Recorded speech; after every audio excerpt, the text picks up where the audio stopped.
इसके बाद जो सेकंड क्वेश्चन क्या है, √2, 1/3 लिखा है।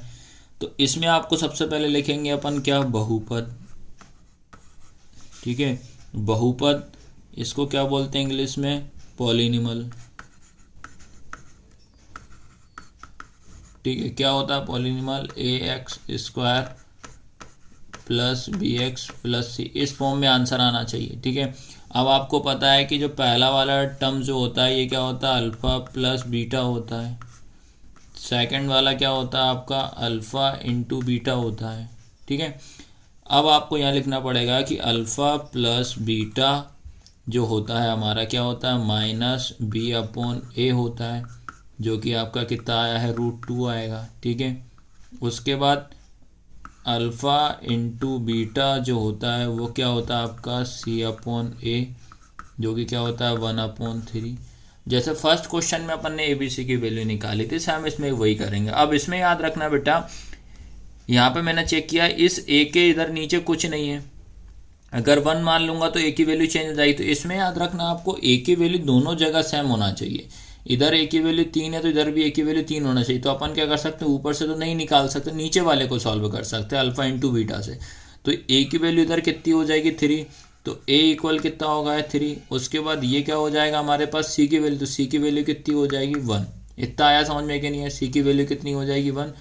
अब आपको क्या करना है, जैसे फर्स्ट क्वेश्चन में करा सेम सेकंड क्वेश्चन में, अब इसमें रख देंगे अपन A की वैल्यू कितनी रख दे रहा है, यहाँ पे 3 रख दे रहा है। तो क्या आपके पास है, -b/a इक्वल में कितना लिखा, √2 लिखा है। ठीक है, तो अब आपको क्या करना, -b और A की वैल्यू कितनी हो जाएगी, 3 इक्वल में क्या हो जाएगा, √2 हो जाएगा। अब क्या करना, क्रॉस मल्टीप्लिकेशन कर दो, यहाँ कितना मान लेंगे, 1। b का इंटू -b का इंटू 1 में करेंगे तो कितना आएगा आपका, -b इक्वल कितना हो जाएगा आपके पास, ये -b का इंटू 1 में करेंगे तो -b ही आएगा।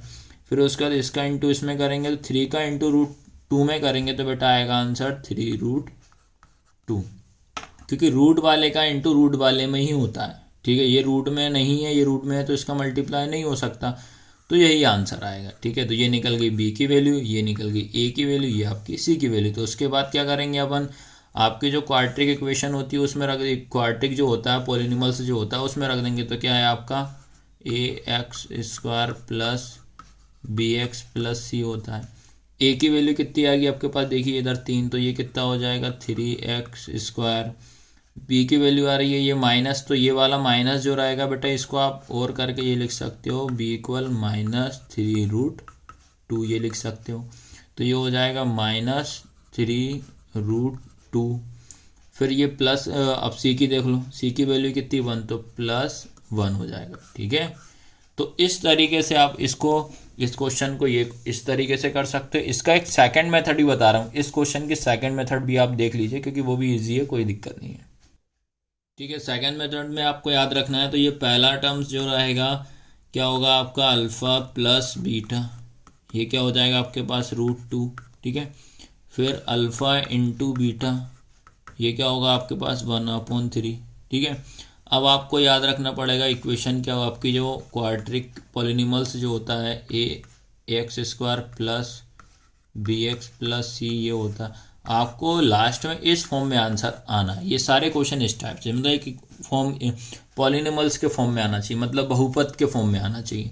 तो आप क्या कर सकते हैं, एक फॉर्मूले का यूज़ कर सकते हो। इसमें क्या फॉर्मूला बताया था मैंने, x² माइनस ब्रैकेट में alpha plus beta x plus alpha into beta, ये आपका हो जाएगा x² minus alpha plus beta कितना आपके पास, √2, और ये वाला x plus alpha into beta क्या है, 1/3 हो जाएगा।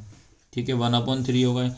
अब क्या करेंगे, ये होता है डिवाइड का मैसेज आएगा मल्टीप्लाई में, तो √3 का इंटू अपन इसमें कर देंगे, ओ सॉरी 3 का ओनली। ठीक है, तो 3 का इंटू आपको दोनों में करना पड़ेगा, 3 का इंटू इसमें करना पड़ेगा, 3 का इंटू इसमें। तो 3 का इंटू सबसे पहले x² में करेंगे तो क्या हो जाएगा, 3x²।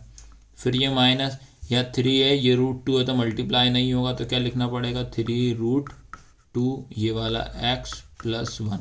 तो ये आपकी क्या निकल गई, क्वाड्रेटिक पॉलिनोमल। ये आपका निकल चुका है पॉलिनोमल, ठीक है, बहुपद आपका आंसर आए, ठीक है।